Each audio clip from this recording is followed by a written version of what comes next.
What's up, gentlemen? This is Rising Phoenix Podcast, a podcast about how to rise up after your divorce. I'm your host, divorce coach, Michael Rhodes. Let's get into it.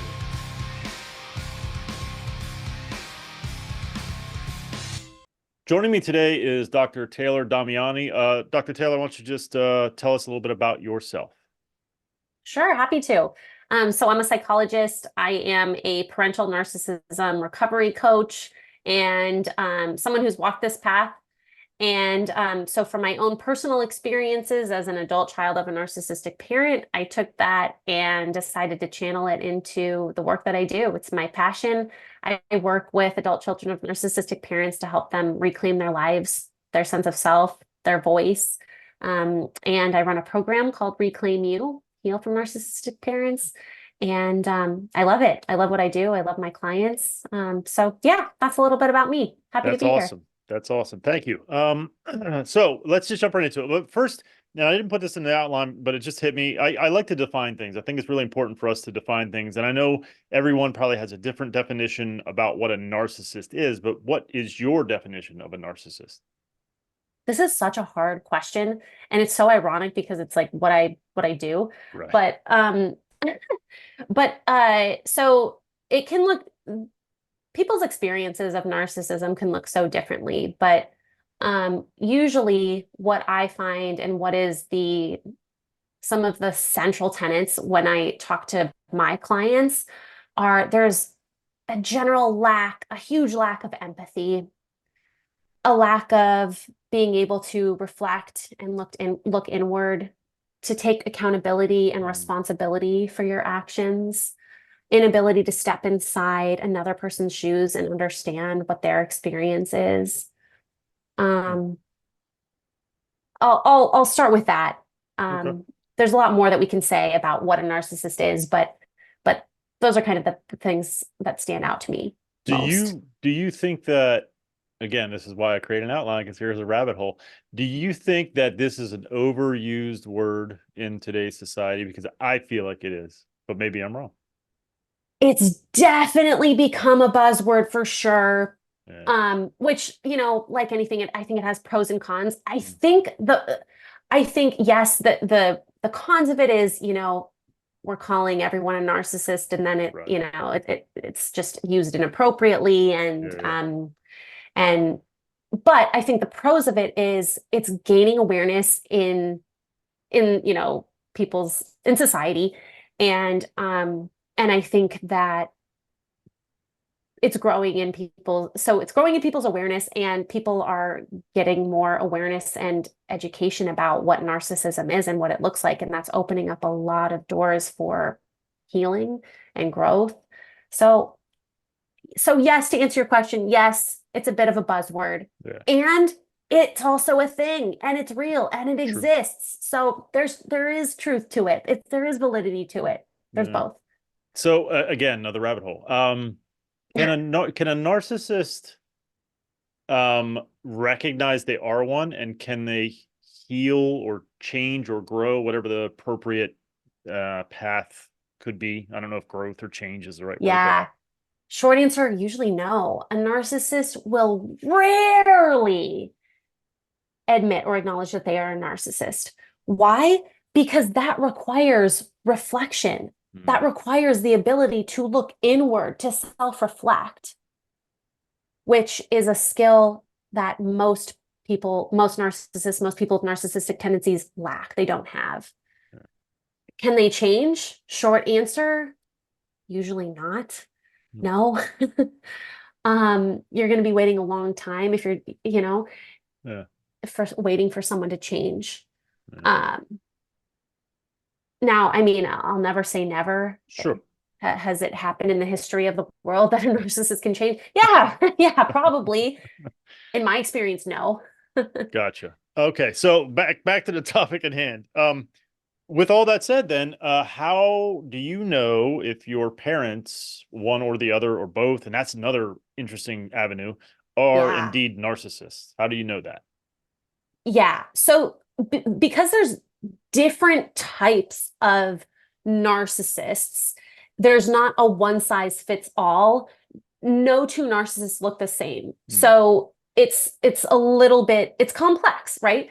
But some characteristics that you might notice in your parent are maybe they have a grandiose sense of self-importance. Maybe they believe that they're special or unique. Maybe they require a lot of admiration and praise. Maybe they have a really big sense of entitlement. That's a big one. Maybe they are interpersonally exploitative, manipulative, using other people, taking advantage of other people. Lack of empathy is a huge one that we'll see. Um, there's also, you know, more covert signs of narcissism where these are things that you might not, they're not maybe the textbook grandiose narcissist, but things like having um, just a lack of a sense of self. Um, Maybe they have the ability to make you feel guilty even when something is not your fault. Maybe they're very sensitive to criticism. Inability to feel genuine remorse. Blaming other people constantly, inability to apologize or take responsibility, extreme lack of empathy. These are a bunch of different signs that may resonate for you. Some of them may fit, not all of them, but those are some of the main things that stand out to me that are about the narcissist. I just scribbled a couple things down. Lack of empathy seems to be that you mentioned that a few times. And I know this might sound or might be a silly question, but what does that look like? I mean, I know what empathy is, but can we talk about sort of like some scenarios that would indeed confirm that yes, my parent has no empathy for me? Sure. So, yeah, I think, we all kind of have an idea of what empathy is. It's the ability to really, I like to use the definition of the ability to step inside someone else's shoes and feel around in those shoes and say, yeah, I can get what they're feeling. Yeah. I can get that this is hard. Like, it's like when example, if you share that, okay, so before we were talking, we were commiserating about life, right? Yes. Yes, we were. And how life is not fair It sometimes. sure isn't. And and if you shared that with your narcissistic parent, would they be able to take that and hold that gently and honor that? Or would they say something like, yeah, life's hard and then you die? Or like I have been told. Oh my God, that sounds like my mom. Like exactly. That's crazy. So it's does your parent, can they respect your emotional world, your inner world, and honor it in a way that, hey, if I were going through that pain, if they were going through that pain, would I want someone to treat me this way? So, or is it just complete lack of understanding someone else's world? So when you tell me, oh man, yeah, today was rough, Taylor, and I say, yeah, that's nice, great. Yeah, but I mean, I've had it so much worse. I've had it so much worse than you. Yeah. Right. It's it so that's an example. Yeah. Does that make sense? Yeah, no, absolutely. But it makes me wonder again, if you see me scribbling, it's not that it's if I don't write it down, I might forget it. Yeah, scribble away. Is that potentially a lack of ability to handle emotions? Or is that definitely a calling card for a narcissist? Because I just wonder, like, is it possible that sometimes, at least and I'm not trying to get my mom off the hook or anything of that nature, but I'm just wondering out loud, is it potentially that she couldn't handle other people's emotions because she couldn't handle her own, so she couldn't deal with mine, if that makes sense. You know what I'm saying? Totally, 100%. Yeah. So just to answer your question, just because someone doesn't have the emotional capacity or the emotional maturity does not equal narcissism. Someone can Gotcha. be emotionally immature and not be a narcissist. However, someone who is a narcissist is usually always emotionally immature. So, yes, not having or having a lack of empathy is just one Yeah. thing. It doesn't Yeah. make you a narcissist. Yeah. but it is a very big thing. It's one of the central things that I talk about when I talk about narcissism, because it's one of the big Yeah, ones. it sure sounds like it. So, to move it forward, so if you're a child of a narcissist, what does that do to? And this is why I wanted to have you on. This, I mean, the other stuff is I'm very interested in, and I love having these discussions with people that are way smarter than I am. But I really wanted to apply this to how did this affect adult relationships, romantic relationships, in a way that could have led to a divorce, because I would imagine that having a narcissistic parent would skew your ability to have a healthy adult romantic relationship. Totally. Yes, absolutely. So how we are raised has an impact on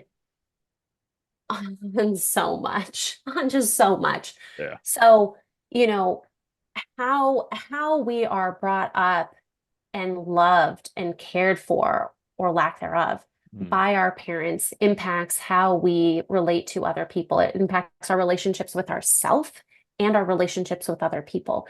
Our attachment style is informed by our upbringing. If you were loved and your parents met your needs and you felt loved and cared for, then you grew up with a secure attachment. You grow into an adult who has secure attachment, can have healthy relationships with other people. But if you grew up where your needs weren't met or honored, and you didn't feel loved or cared or worthy of your parents' love growing up, then yeah, you're going to develop an insecure attachment style. You're going to develop a, anxious, avoidant, etc. attachment styles. So, um, we develop a certain attachment style based on how we were raised and loved. So, what that can look like, that impacts every relationship we have, not just romantic relationships, but every single relationship we have. Like I said, not just with others, but the relationship we have with ourselves, one of the most important relationships we'll have. True. So, what does that look like? Well, if you're anything like my clients, then when they first come in, typically they're anxious, they're burned out from helping and fixing and caretaking and Mm. peacekeeping, usually very codependent. Mm. Um, they might be acutely perceptive of other people's needs, but struggle to put their own needs first, struggle to put themselves first. They're used to putting their needs on the back burner, focusing on everyone else. They feel overly responsible for other people's feelings and needs. They try to control what's outside of their control. They have abandoned themselves completely. They grapple with the feeling that their worth is in caretaking for other people. Um, they're also exhausted from constantly walking on eggshells with other people, worrying about what they say and do. Um, and they are usually paralyzed by self-criticism, perfectionism, people-pleasing, judgment, shame, feeling like they have to prove their self-worth and earn other people's love and approval. They might feel like they've lost themselves, maybe after years of self-sacrifice, of making themselves small, and they might be left wondering, well, who am I if I'm not taking care of everyone else? Mm. And this desire to fix and hold everyone else's pain can get in the way.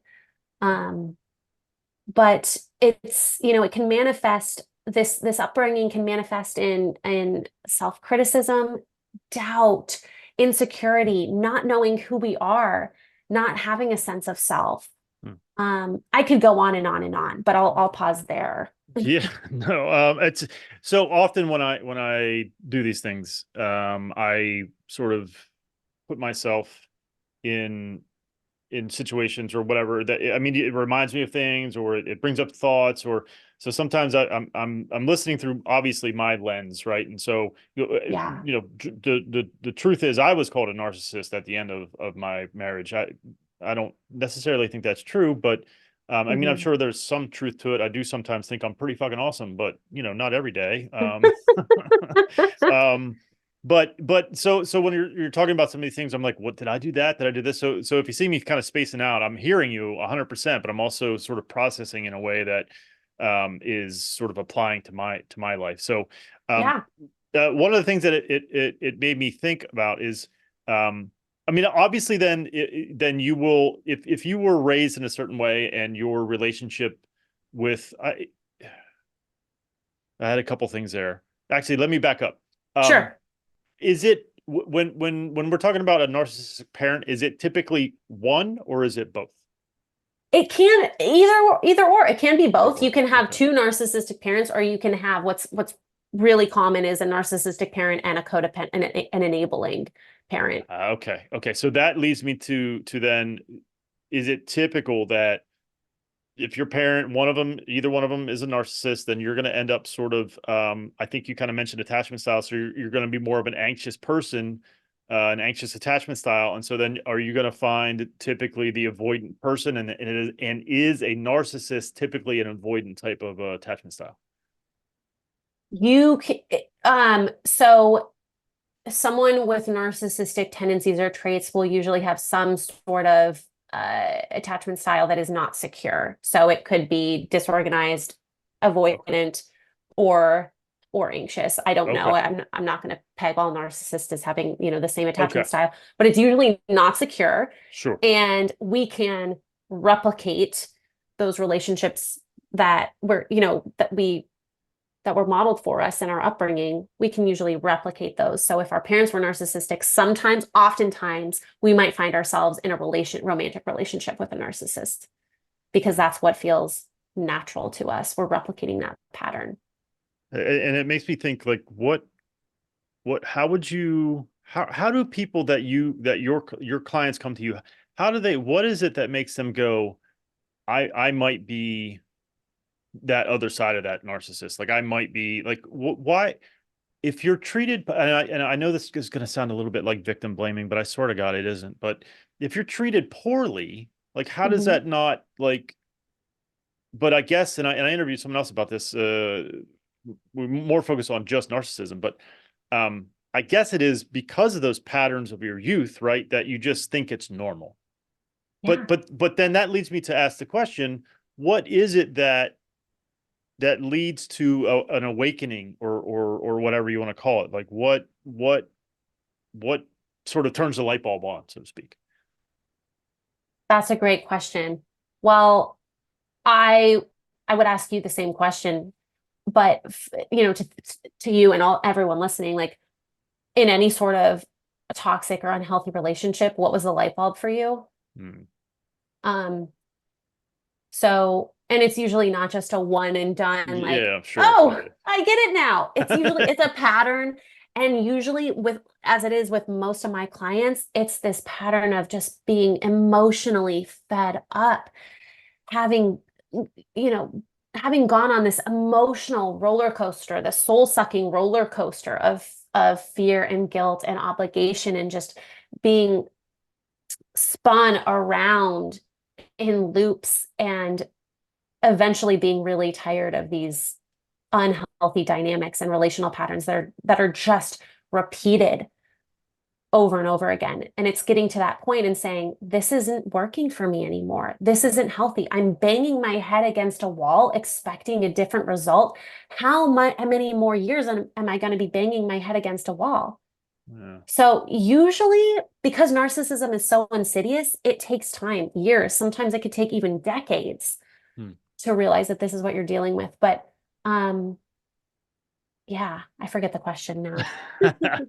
Well, I mean, I like simplicity. I'm always like, what is it that, what is why do people wake up and suddenly realize, Oh, and what I'm hearing, I think, is essentially it's just it's a wearing out, sort of, situation where you just get it just becomes too much. It's like it's a gradual, we just get fed up and it's just too much. And I wonder how, how much that compares to normal relationships, where regardless of if a partner is a narcissist or not, if there's poor treatment, and I'm sure there are other, um, you know, psychological, type of issues that lead to poor treatment within a marriage or a relationship.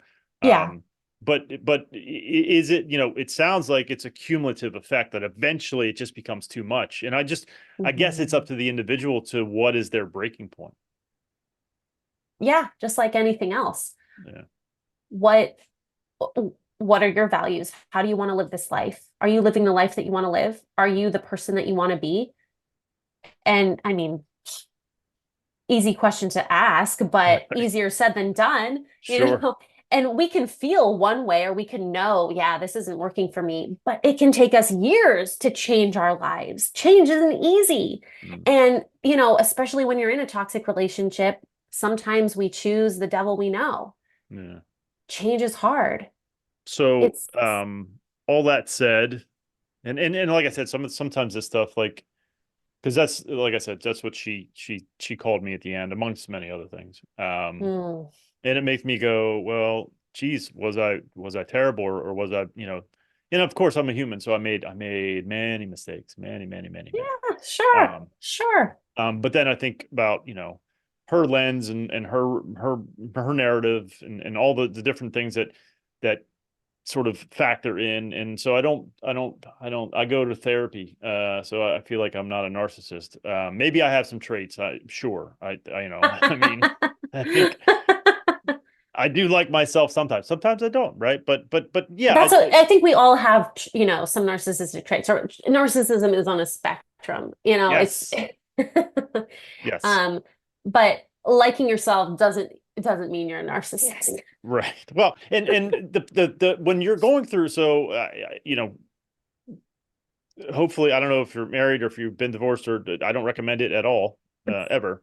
So, I'm married.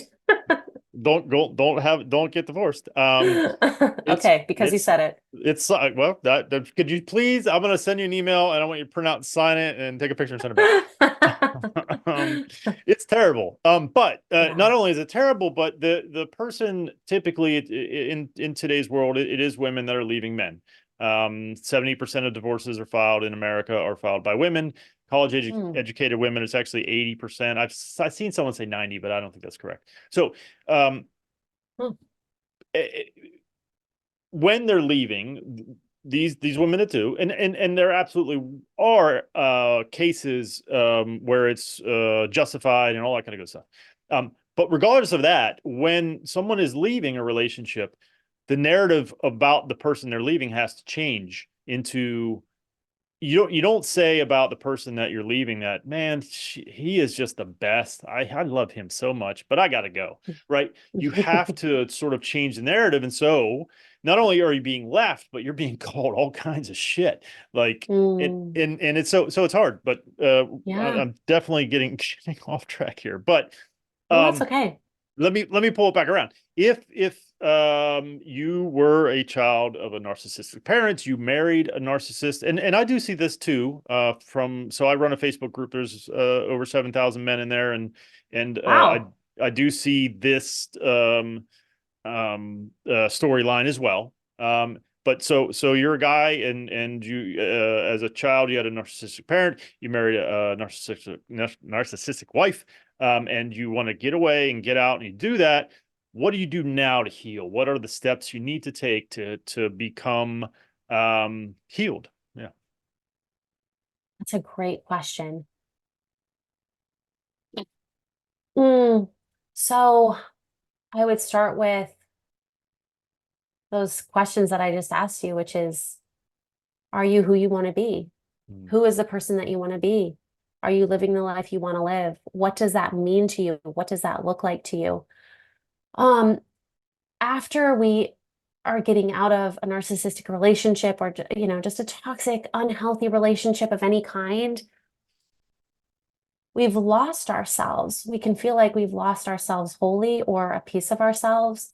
And our work is to reclaim ourselves. How can we reclaim who we are? How can we get to know ourselves? Maybe you don't know who you are fully. mm, I can speak from my clients and my sure, own personal experience. sure. We don't know who we are. And because we have spent so much time and energy focusing on just surviving this toxic relationship, once we have moved beyond that relationship and gone no contact or ended that relationship or whatever, then we're left to pick up the pieces. We're left with this question of, who am I? Who am I? We get to build who we are. We get to create that. We may not know. So that's what I talk about with my clients is how can you reclaim yourself? How can you get to know yourself? Maybe you don't know who you are, what your likes are, your dislikes, your passions, your dreams, your goals. Great. Now's the time to go and figure that out. How Mm. can you develop a relationship with you instead of focusing on this other person that you've focused on for so long? How about developing a relationship with yourself? Mm. That's our work.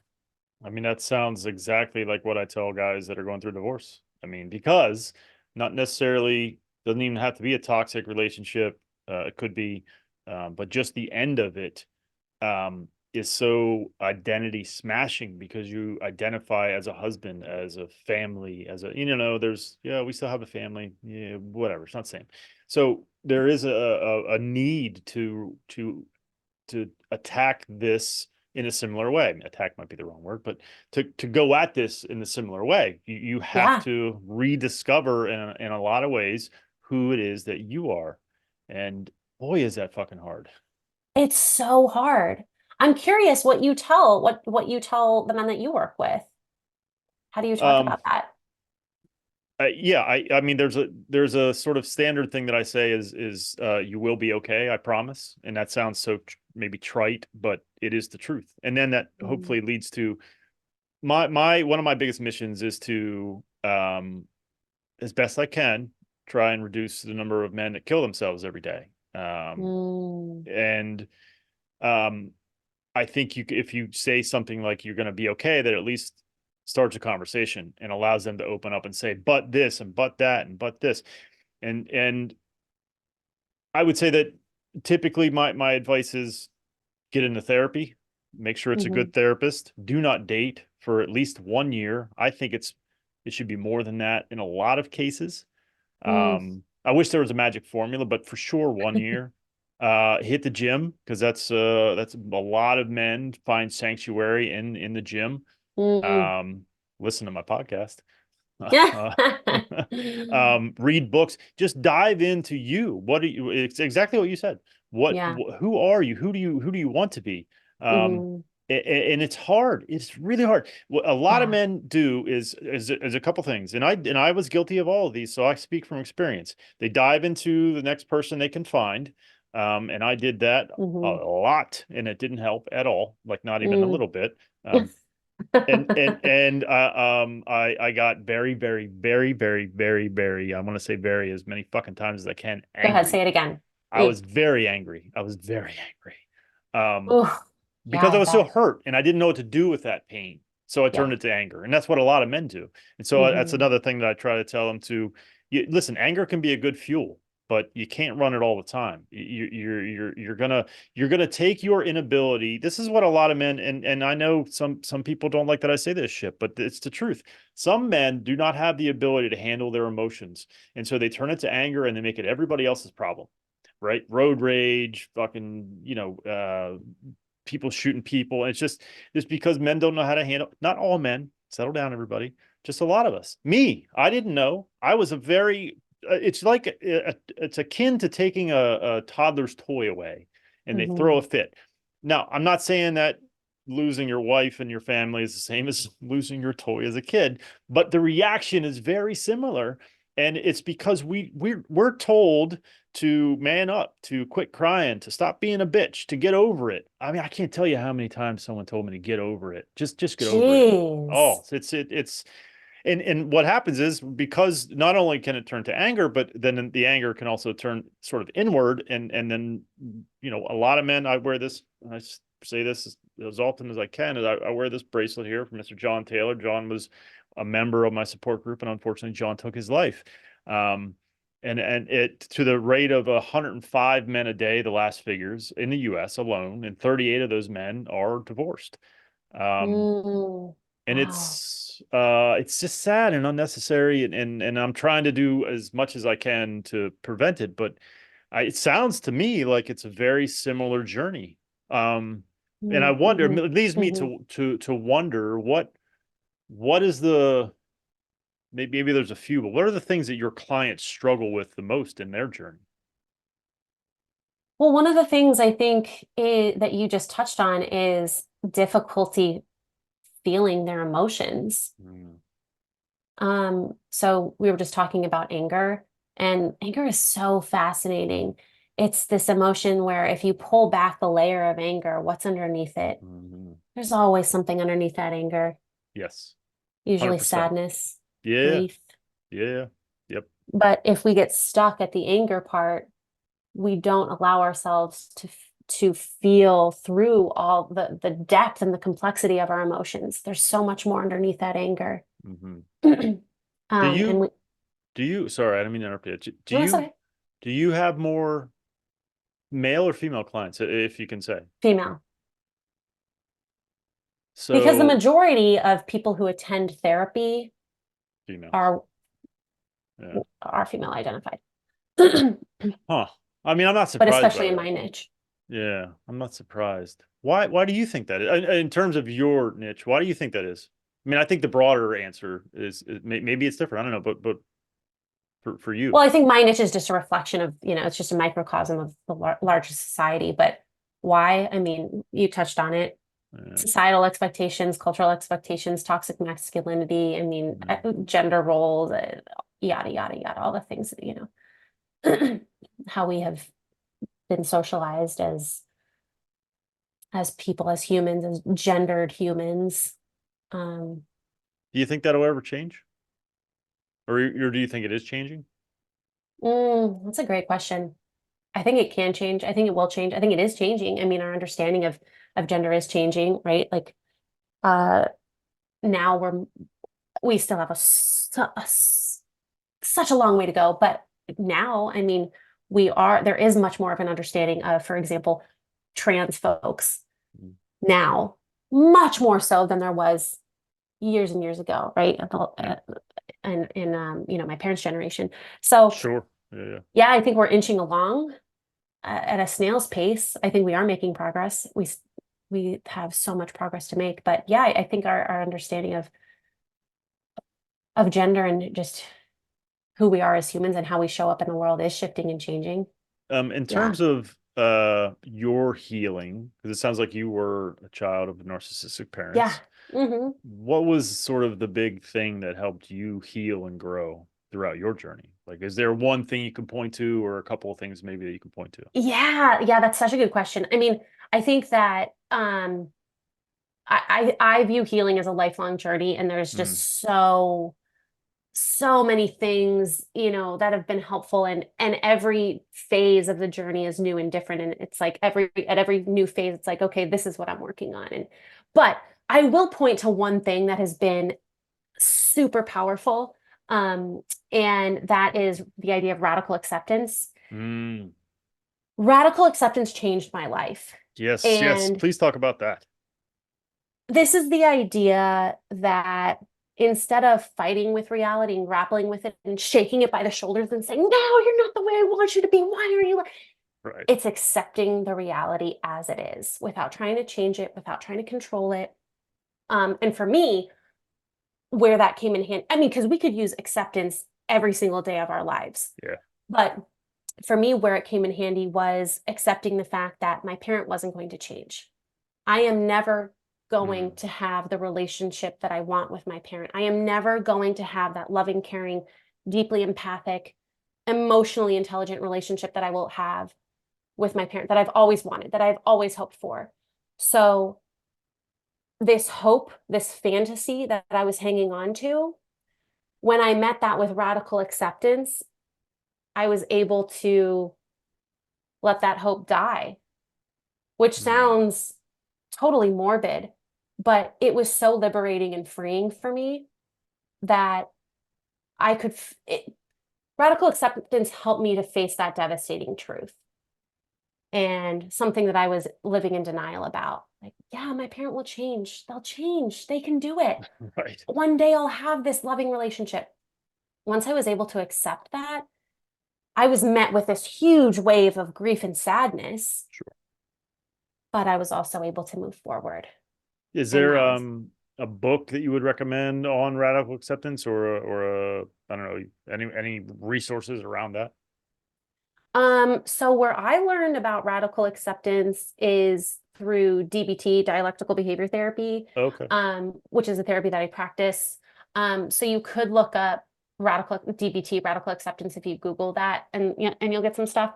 There is a book called Radical Acceptance by, I think it's by Tara Brach.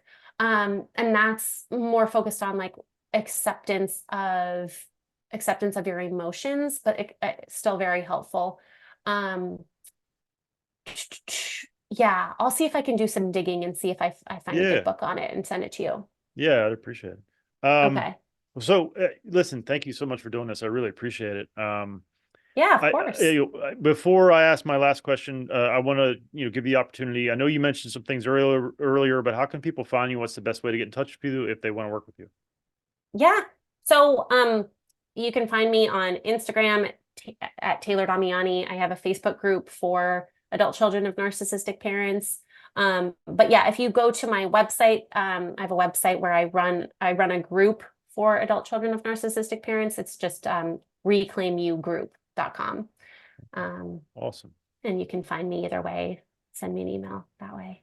Awesome. Well, Yeah. again, thank you. Thank you so very much. As you Yeah, you're know, welcome. Thanks for having me. yeah, as you know, the last question I ask everybody is, what words of wisdom would you impart to a man who is just beginning his divorce journey?